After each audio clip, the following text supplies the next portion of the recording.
கிறிஸ்துவுக்குள் அன்பான கர்த்தருடைய பிள்ளைகளே, இன்றைய வேத வசனமும் ஜெபமும் அப்போஸ்தலனாகிய பவுல் ரோமபுரிக்கு எழுதின ரோமர் புஸ்தகம் 10ஆம் அதிகாரம் 12ஆம் வசனம்.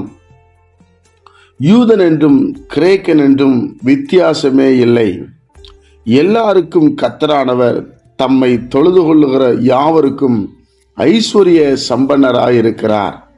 என் அன்பு கர்த்தருடைய பிள்ளைகளே, யூதன் என்றும் கிரேக்கன் என்றும் வித்தியாசமே இல்லை. அவர் பட்சபாதம் பார்க்கிற தேவன் அல்ல.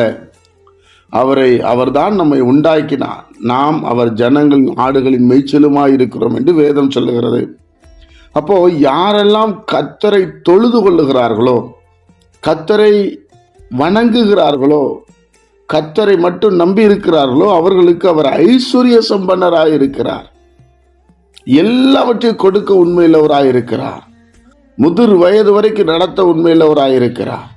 முடிவு பரியந்த நடத்த உண்மையுள்ளவராயிருக்கிறார்.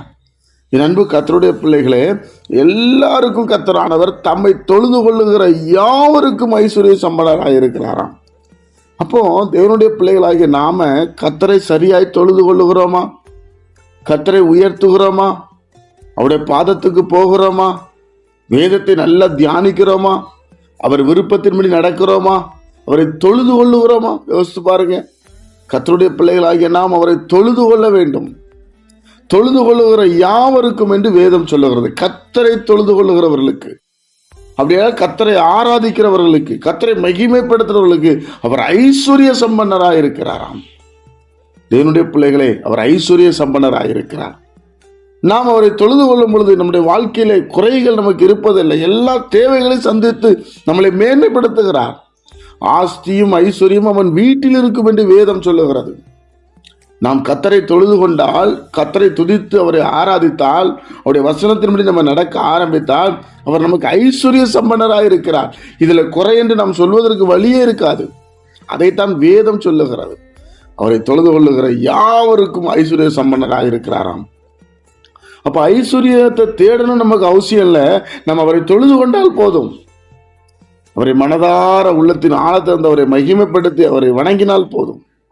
இதெல்லாம் நமக்கு ஆண்டவர் தர உண்மையுள்ளவராயிருக்கிறார். ஜெபிப்போமா? பரிசுத்த பிதாவே, உம்முடைய குமாரன் இயேசு கிறிஸ்துவின் நாமத்தில் வருகிறோம். இந்த நாளை எங்களுக்கு ஆசீர்வதித்து தாரும். உம்முடைய சமாதானத்தினால் எங்களை நிரப்பும் சுவாமி. நீ சொல்லுகிற ஒவ்வொரு வார்த்தையை நாங்கள் விசுவாசிக்கிறோம். உங்களை தொழுது கொள்ளுகிற பிள்ளைகளாக எங்களை மாற்றும். குற்றங்கள் குறைகள் மன்னிக்கப்படட்டும். நாங்கள் சிறுக நீங்க பெருக உடைய நாமத்தினாலே எங்களை உயர்த்தபடி நாங்கள் ஜெபிக்கிறோம். ஐஸ்வர்யமாயிருக்க எங்கள் கிருபை செய்யும். இயேசு கிறிஸ்துவின் மூலம் ஜெபிக்கிற நல்ல பிதாவே, ஆமென்.